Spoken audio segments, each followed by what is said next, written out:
दोस्तों, कोविड के समय में चुनाव के दौरान या दंगे भड़क जाने पर या फिर जब कोर्ट में किसी खास मुकदमे का फैसला सुनाया जाता है, उस वक्त आप सबने एक धारा का जिक्र तो सुना ही होगा। और वो है धारा 144, जो कि देश में किसी बड़े फैसले या बड़ी घटना के वक्त लागू की जाती है। और क्या कभी आपने सोचा है कि क्या होती है धारा 144, ये कब अस्तित्व में आई और क्यों इसे लागू किया जाता है? चलिए दोस्तों, जानते हैं इन सब सवालों के जवाब हमारे आज के इस वीडियो में। पर वीडियो शुरू होने से पहले अगर आप इस चैनल पर नए हैं या आपने अभी तक इस चैनल को सब्सक्राइब नहीं किया तो चैनल को सब्सक्राइब करना और बेल आइकॉन दबाना ना भूलें, ताकि हमारे चैनल की कोई वीडियो आपसे मिस ना हो जाए। चलिए सबसे पहले आपको बताते हैं कि क्या है धारा 144। धारा 144 CRPC यानी कि कोड ऑफ क्रिमिनल प्रोसीजर की एक धारा है। आपको बता दें कि code of criminal procedure 1973 Bharat में क्रिमिनल लॉ के इम्प्लीमेंटेशन के लिए मुख्य कानून है। यह कानून पारित तो 1973 में हुआ था, लेकिन इसे देश में 1 अप्रैल 1974 में लागू किया गया था। और इसी कानून की धारा 144 को शांति कायम करने या किसी इमरजेंसी से बचने के लिए लगाया जाता है। ये उस जगह लगाई जाती है जहां पर लोगों की सुरक्षा को लेकर खतरा हो या फिर किसी दंगे को भड़काने की आशंका हो। धारा 144 जहां लगती है उस इलाके में 5 या उससे ज्यादा आदमी एक साथ जमा नहीं हो सकते।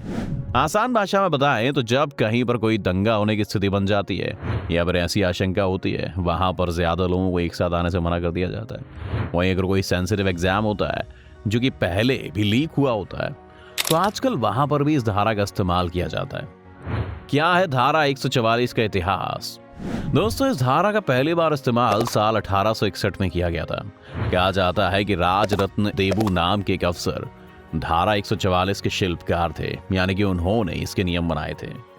इस धारा का पहली बार इस्तेमाल बड़ौदा स्टेट में लागू किया गया था। उस वक्त इसके इलाके में बड़ौदा स्टेट में क्राइम पर काफी काबू पाया जा सका था और इसी वजह से अफसर देबू को बड़ौदा के महाराजा गायकवाड़ ने उस वक्त स्वर्ण पदक से भी सम्मानित किया था। आपको बता दें कि देश की आज़ादी के वक्त इस धारा का खूब इस्तेमाल किया गया था। अंग्रेजों के समय में अक्सर देश के क्रांतिकारियों को दबाने के लिए इस धारा का इस्तेमाल किया गया था। वहीं गांधी जी ने इस कानून का उल्लंघन करके चंपारण सत्याग्रह को अंजाम दिया था। अब तक हमने ये तो जान लिया कि धारा 144 होती क्या है। चलिए अब आगे जानते हैं कि कैसे लागू की जाती है धारा 144। इस धारा को सबसे पहले किसी एरिया में लागू करने के लिए जिला मजिस्ट्रेट या DM की ओर से अधिसूचना या नोटिफिकेशन जारी किया जाता है। उसके बाद पुलिस इसका ध्यान रखती है कि इस धारा का उल्लंघन ना हो पाए। अगर कोई व्यक्ति इसका उल्लंघन करता हुआ पाया जाता है तो CRPC के तहत प्रभावी धाराओं में वो गिरफ्तार कर लिया जाता है। धारा 144 लागू होने के बाद क्या होता है? जिस एरिया में धारा 144 लगाई जाती है, जैसा कि हमने बताया कि उस जगह पर 5 या उससे ज्यादा लोग इकट्ठा नहीं हो सकते हैं।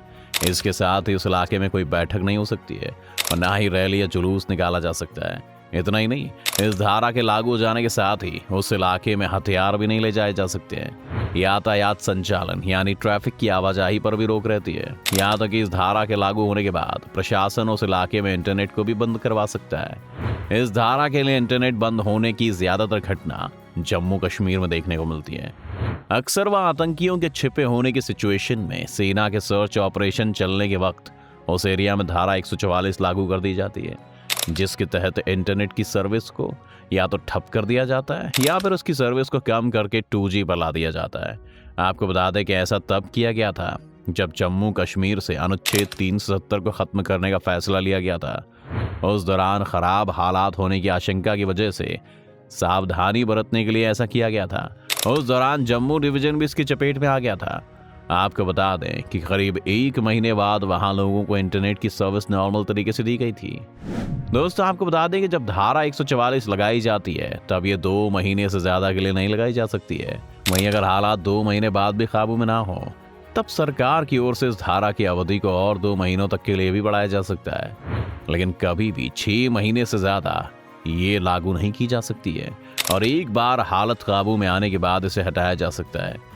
किसी भी क्षेत्र में धारा 144 लागू होने का प्रचार प्रसार किया जाता है ताकि लोग किसी भी जगह एकत्र होने की या बैठक, रैली, जुलूस आदि निकालने की कोशिश ना करें।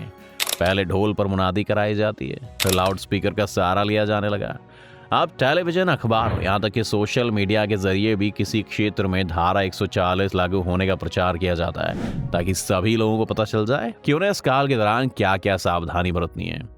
दोस्तों, आपको बता दें कि जिन क्षेत्रों में धारा लगाई जाती है उन क्षेत्रों में अगर इस धारा का उल्लंघन किया जाता है या फिर कुछ ऐसा किया जाता है जो कि इस धारा के नियमों के खिलाफ है, तो ऐसे में उस इंसान को जेल भी हो सकती है। आपको बता दें कि अगर दंगों में शामिल लोगों के खिलाफ कोई मुकदमा दर्ज करवाया जाता है तो इन गतिविधियों के तहत आरोपी व्यक्ति को धारा 107 या 151 के तहत गिरफ्तार किया जाता है। और ऐसे में अगर इंसान ज्यादा दोषी पाया जाता है तो उसे 3 साल तक की कैद हो सकती है। वैसे आपको बता दें कि एक जमानती धारा है। इसका मतलब यह है कि धारा 144 के उल्लंघन में गिरफ्तार किए गए लोगों को जमानत मिल सकती है। इसके लिए उन्हें कोर्ट के मुताबिक निर्धारित मुचलके भरने होते हैं, यानी कि गिरफ्तार किए गए लोगों को कुछ सिक्योरिटी कोर्ट को देनी है या कोई ज़रूरी शर्त पूरी करनी होती है। वहीं कुछ मामलों में अक्सर ये भी होता है कि पुलिस कोई अहम मसला देखते हुए शांति भंग की आशंका में पहले ही कुछ लोगों को, जिन पर पुलिस को शक होता है, उनको उठाकर नजरबंद कर लेती है। हमारे देश में धारा 144 की खबर अक्सर सुनने को मिली जाती है और वहीं कभी कभी कर्फ्यू की खबरें भी सुनने को मिलती हैं। ऐसे में अक्सर लोग कर्फ्यू और धारा 144 को एक ही जैसा समझ लेते हैं, लेकिन दोस्तों इन दोनों में बहुत अंतर होता है। चलिए अब आपको बताते हैं कि धारा 144 और कर्फ्यू में क्या अंतर है। आपको बता दें कि कर्फ्यू तो बहुत ही खराब हालतों में लगाया जाता है। इस दौरान लोगों को एक फिक्स टाइम पीरियड तक घर में रहने के लिए कहा जाता है। कर्फ्यू के दौरान लोगों को सिर्फ कुछ ज़रूरी सामान खरीदने की परमिशन मिलती है, जैसे दूध, सब्जी, दवाइयाँ। वहीं इस दौरान स्कूल, कॉलेज, बाजार बिल्कुल बंद रखे जाते हैं, जबकि धारा 144 में ऐसा नहीं होता है। कर्फ्यू के दौरान किसी भी तरह के ट्रांसपोर्ट को मूवमेंट की इजाज़त नहीं होती है। इसके साथ ही जहां धारा 144 में पुलिस इलाकों का ध्यान रखती है, वहीं कर्फ्यू के दौरान पुलिस के साथ साथ ही ज़रूरत पड़ने पर अर्धसैनिक बलों यानी कि पैरामिलिट्री फोर्सेस की भी तैनाती की जाती है। यहाँ तक कि अगर कर्फ्यू के दौरान भी हालात बेहद ख़राब होते हैं तो दंगाइयों की गोली मारने तक के आदेश होते हैं। कर्फ्यू की बात करें तो साल 1984 में जब देश की पूर्व प्रधानमंत्री इंदिरा गांधी की उन्हीं के बॉडीगार्ड्स की हत्या कर देने के बाद पूरे देश में हालात इतने खराब हो गए थे कि ज्यादातर जगह कर्फ्यू लगा दिया गया था।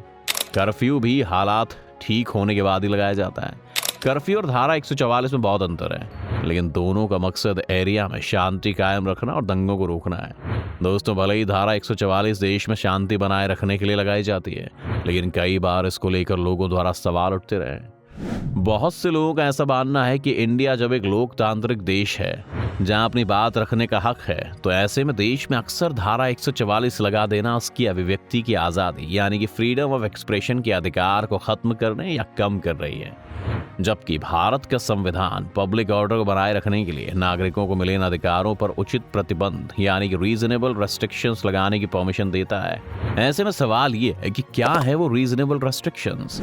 ऐसे में एक्सपर्ट्स के मुताबिक अगर प्रशासन को पक्की सूचना हो कि भीड़ जमा होने के बाद वहां भड़काऊ भाषण होंगे या लोगों को आगजनी के लिए भड़काया जाएगा, तो वो सुरक्षा की दृष्टि से लोगों के जमा होने पर रोक लगा सकते हैं। लेकिन प्रशासन को सिर्फ ये लगा कि कुछ हो सकता है और वो पहले ही लोगों के अधिकारों पर रेस्ट्रिक्शन लगाने लगे, तो इस तरह अधिकारियों को दिए गए इस अधिकार के पीछे का पूरा उद्देश्य खत्म हो जाता है। दोस्तों, क्या आपके एरिया में कभी 144 धारा लगाई गई है और क्या धारा 144 लगाना सही है? हमें हमारे कमेंट सेक्शन में जरूर बताएं। दोस्तों, आज की वीडियो में बस इतना ही। उम्मीद है आपको आज की इस वीडियो से काफी कुछ नया सीखने को मिला होगा। अगर आपको वीडियो पसंद आए तो वीडियो को लाइक करें और अगर आप इस चैनल पर नए हैं तो जाने से पहले चैनल को सब्सक्राइब करना भी ना भूलें।